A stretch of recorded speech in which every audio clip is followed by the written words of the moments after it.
Ni na ukethia musesia watindata niselilika mwendo wa samoza masama seu mabikangu voche ndini wa Vilingi wa Mauvoo manyithie Mauvoo ala twakumbanisia ni Faith MAKENZI wa mutunga twacheni ndini wa Facebook ni Mutongoi TV. Itina wakio cha NND aingi masub county ni ya Kibwezi na county ya Makueni kwa bamwe yulua kubinye wa ninza yu deputy county commissioner wa Kibwezi Paul Wanyonyi ni waweta mawalani honi maende kuikiwa nikana kudhinikia dina usu wanza ainena kabinda kala ekomanite na NND sokoni wa Kambo. Wanyonyi ni waweta iwango sia NND kubinye wa ninza kisioniki sielekele bala babukuka na alarm stage aiweta ni waminite kunenga na ukwa silikali na nimetelete kukwata kilungu chambe chali wa utethyo ndino weseso ila yende ya kunyaicha kana unyaicha wale wa utethyo kwa NND alabi nyeye ninza ila yambiswe suma ile mbetu ni Musumbi William Ruto. Kame kwetu bado iko katika hali ambayo tunaita ni alert. Kwa hivyo kuna shida. Kuna upungufu wa chakula, kwa hivyo huu kame zaidi sisi tunataka ripoti yetu tunataka msaada kidogo na ukija kusaidia wale watu ambao wameathirika kabisa. Na mimi nikimaanisha wale wameathirika kabisa inamaanisha wale watu ambao kwa saizi wanakula chakula hata mara moja, wengine waliamka asubuhi hata kuwakisha moto ni vigumu. Kwa hivyo machiefs wetu na zile komiti na hiyo wenyewe mnajuana huko, na ninashukuru kwa sababu kuna komiti huko vijijini ambavyo vinatambua watu ambao wanahitaji. Kwa hivyo hiyo tukishapata huo msaada tutaweza kuwafikia, lakini ripoti yenu imefika kwa sababu nilikuwa mahali niliambiwa ya kwamba watu wako na njaa na wengine waliitisha mbegu kwa sababu wanatarajia mvua, lakini mara nyingi hiyo inashughulikiwa na wenzetu wa county government kwa sababu ya kilimo, na kwa hivyo tunashauriana. Kwa hivyo kitu kimoja hapa ni kwamba tuna uhusiano mzuri wa kikazi na watu wa county government. Sisi tunafanya kazi pamoja, tumekuwa pamoja katika shughuli mingi tukifanya pamoja, na tutaendelea hivyo kuhakikisha ya kwamba maisha yenu yamekuwa nafuu. Muhimbe wa yata Robert Basil hiyu ni watu la mutudhukumi wa Musumbi William Ruto wala Basil waweta kana Ruto ni wanenganite mawadho alawa ilite kuyanisia midhenyani yake yambe yanaimwe aiweta kana yu ni wambisi kwele luka kuma mawadhoni asu na ena mawadho angimeu ma itina wasakwani waweta kana Kenya ni mailite kuikala memedho. Kati wa mawadho ala Basil ukuweta ni bamwe na kinandu cha Hustler Fund kuthesia madhoa mama leuna sendungi na dhoa wa mauta kati wa maundu wangi kibathukanyo. Ruto ni wailomana now is not time to campaign na ambitions kana some of the promises is making they are not tenable considering the current GDP of the country. So it is a high time he reviews and it becomes more realistic and the promises things he can deliver. The current debt ratio to the GDP in Kenya stands at 68%. So how will you afford to give Hustler Fund when in such a situation the government is struggling to exist? Most of the money goes to repay debts. To repay debts and the recurrent expenditures in the form of salaries. So the president needs to resonate with the reality and promise what he can deliver. But we are here to make sure the people of Kenya are served regardless of which side of the government is in. So what's more important, very realistic, and let him deliver on promises that are tenable and that resonate with the GDP of the country. Muyumbe wa Westlands team Wanyonyi wetangula ni watu la moti itambia ya speaker wa mbunge Moses Wetangula kunengane utuyo kana Kenya kwanza niyo ina ayumbe aingi na tayo ile kosa utongoi wa mbunge Wanyonyi eweta nyanya ya ile ila inengiwe azimio no kana kuikithia ni ya sie ya useleke ndino udhukumi wa serikali mbungeni ingine waweta mayesa itikilithia Musumbi William Ruto kusukumisia maminista make kubikia mbungeni kusungia makulio aiweta kikithiwa kutethesia kutweka uthasio wa mbunge kwanza uthukumi wa ayumbe bau itinani maminista manabika mbe wa kamiti cia mbunge. the government of the day should not be the one controlling Parliament. Parliament should always, and if Kenya has listened to me carefully, should always be in the opposition. It is not necessary that the president should be the one running the roughshod to Parliament and getting what he wants. President should lobby Parliament, and the executive should lobby Parliament to pass their programs. Because if the executive controls the numbers in Parliament, Parliament becomes a rubber stamp of the executive. Every time the ruling party is the one controlling numbers here, and that is something that we should try as Kenyans to make sure that Parliament should always, if not, just have a control of itself, not being managed from State House. The judiciary is like an arbiter. It's supposed to be there to make sure that what is happening between the national government and the legislature and other agencies are balanced out. So if you find the judiciary leaning too much in the executive, or Parliament also leaning too much in the executive, then something is not going right. That is how government is supposed to work. And when you find those separation of powers that are properly utilized, you'll find a very effective government, because there will be checks and balances. The ministers will be checked, and they will be always giving reports on what they are doing with the funds that are allocated to them. The other thing is that the president also, in his speech, said that he would like us to amend the standing order so that cabinet secretaries can come to the floor of the House to articulate government programs and all that. For me, I think we should not mix up issues, because the Kenyans chose to have a pure presidential system. And a pure presidential system is that the executive is not part of the legislature. They are separate, and they must stay away from the legislature. Whatever they want from the National Assembly or from the Senate, they can bring through the leadership of the House, so that those bills are taken through the normal process. And if they are right, then they will be passed. Muvia wa uthukumi wa serikali wa Public Service Commission ni utumbuthise masitwa maandu alamendekebetwe kosa myanya ya utongo imebea nikiwathukani wa uthukumi wa serikali kana PS kati wa masitwa ala umilite ni bamwe na Terimbaika ula unetasya kibela cha uyumbe wa Kaiti na chama cha UDA Evelyn Mutie kuma kaunti ya Masaku na Solomon Kitungo kuma kauntini ya Kitui kati wa masitwa angi kuma ilembetani ya Ukamba.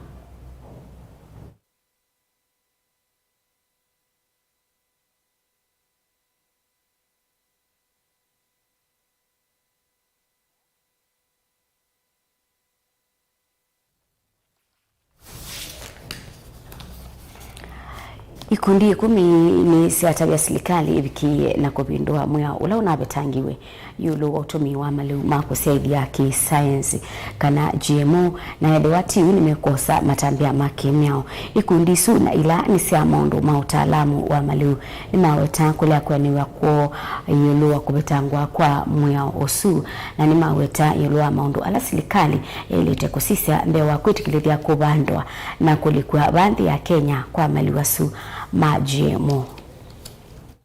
National Biosafety Authority NBA, which is the body vested with the responsibility to regulate genetically modified organisms in this country, lacks requisite facilities and personnel to adequately undertake its mandate, including enforcing legal requirements on production, testing, declaration, monitoring, and marketing of GMOs. The cabinet disregarded the fundamental precautionary principle and acted in utter contempt of the interests of farmers, food consumers, and overall public food safety management paradigm in the country, as the safety of GMOs world over is not yet ascertained. A majority of Kenyans, and that is 57% of Kenyans, are not willing to consume GMOs. The lifting of the ban, therefore, goes against the will of the Kenyan people and goes against their human right to food. The human right to food, which is a basic right.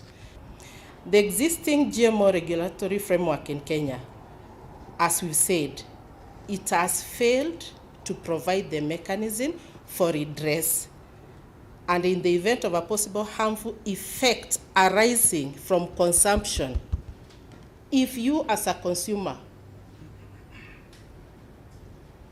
has been affected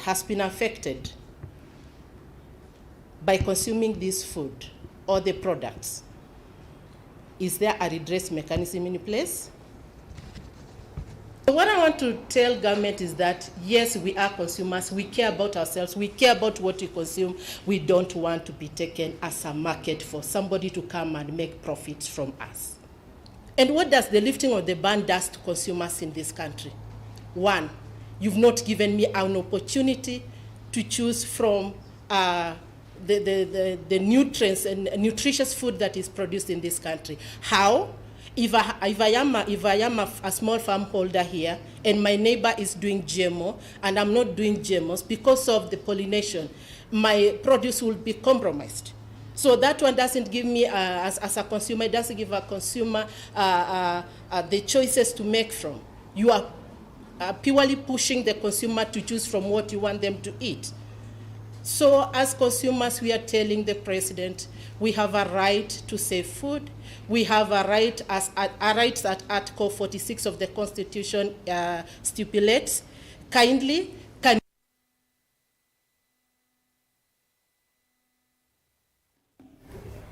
Musaisange wesu yamba tunenga ibusutose uthiomo wa andatika nini ndukathibasa nitusiokethete.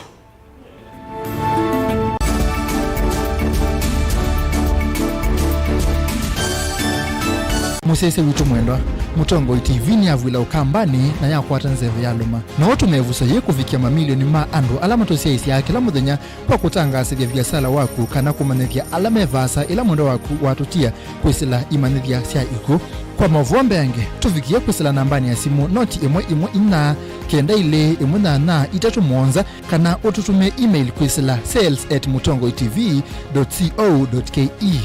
Mutongo TV ni yongwatanio ya mukamba tukwatanie twaile biasala situ.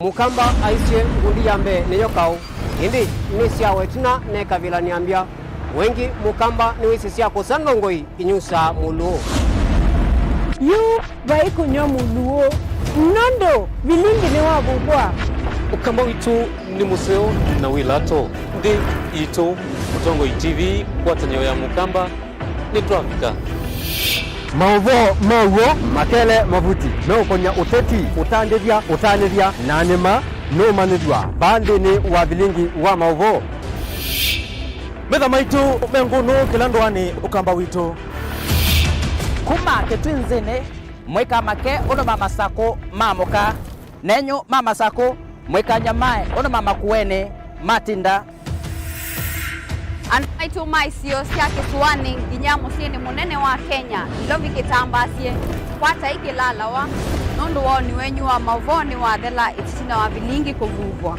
yu mwema kwata mema vyo maumete ito cha kimwe kiruwanda na ngwatanio divina yu Mutongo TV nikoka memekoka kama visa alake ukwatanya mukamba Mutongo TV ngwatanio ya mukamba nituavika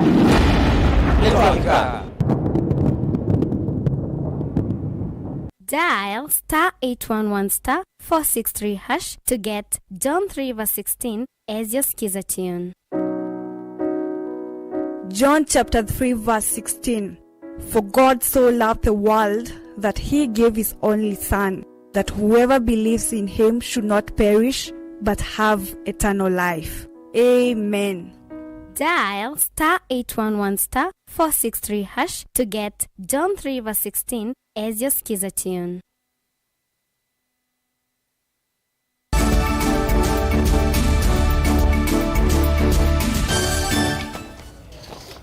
Nina vochangi musaisia tuendeye imwe kambuni wa Tana Water and Sanitization Company kanata wasko kwi omundi niwambili seso ya kupetanga mebeleki ya kigu ila ikwatanitwe ubuthukanu na miao na kwikiwa mbini kwa alamu kwa nanua na mabitio asu isionesia hola bura madogo na garsen kambuni isu niwethitwe uiweta kwithwa na mathina makulikilwa kana kutililwa mwaki wa stima ni kambuni wa kunyaicha wa mwaki wa stima kwa KPLC kumana na mathie maingi kambuni usuni wa kulia ikali matana kusikata enendi alama uthi wa thukanu na meo ya unyaicha wa kiwu.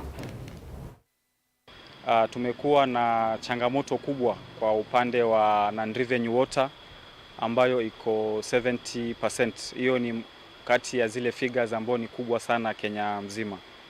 Kwa hivyo tumeamua kuzunguka nyumba kwa nyumba tuangalie ni wapi maji inapotea, na tumeshika watu kadhaa wenye tutawapeleka kotini, na kuna programs zetu tunataka kuanzisha kuhakikisha kuwa hiyo figure 70% itakuwa inapungua. Kuna program ya kuongeza meters ndio tukue na tumeimprove ile metering ratio yetu, na pia kuna program ya install water billing system, sababu sahi tuna manual system yenye inakuwa ngumu sana kufanya billing. Customers wetu wengi wanaleta malalamishi kuwa hawapati zile bills. Sasa hii water billing system tahakisha kuwa tumefikisha, tuna improve ile efficiency ya billing, ambayo tunatumai kuwa hata ile pesa itakuwa tunapata itakuwa na improvements. Tunashukuru county kwa hizo programs, sababu hao ndio pia wanatusupply hizo meters, na tunashukuru pia bajeti imepitishwa juzi na tunatumai pia meters zitaletwa kwa wingi. Na pia tunawashukuru county sababu wameimprove production yetu, wamechimba visima viwili pale Malindi Angwena, kuna mradi pale Emmaus, na tunatumai kuwa tukiongeza uzalishaji wa maji na tuweke hiyo water billing system, tuongeze efficiency na tuweke meters to improve hiyo metering ratio, na pia watu waache kuiba maji. Tawasco itakuwa katika zile kampuni bora na itaweza kuprovide services kwa customers wetu zenye ni bora. Kwa ngao water supply tuna changamoto sababu sahihi mto umekauka. Tunajua kuwa mto ndio ilikuwa source of water yetu. Hiyo scheme ilikuwa inatoa maji around 900 cubic meter per day, na sahihi sasa hakuna kitu tunatoa huko, watu wanalalamika sana na hakuna maji.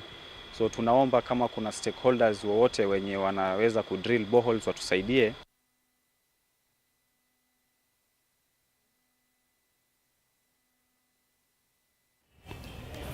Musesia wene wotu bika mobia wa Vilingi wa Mauvoo mwendoni wa Samonza ndio tungia mobia nendo wa kuidhiwa waendania na kwa naindi ni utia mokoni make dijirati na galtoto ndini wa kilungu cha Regemania. Nito Faith MAKENZI wa Mutungati wa Nesa.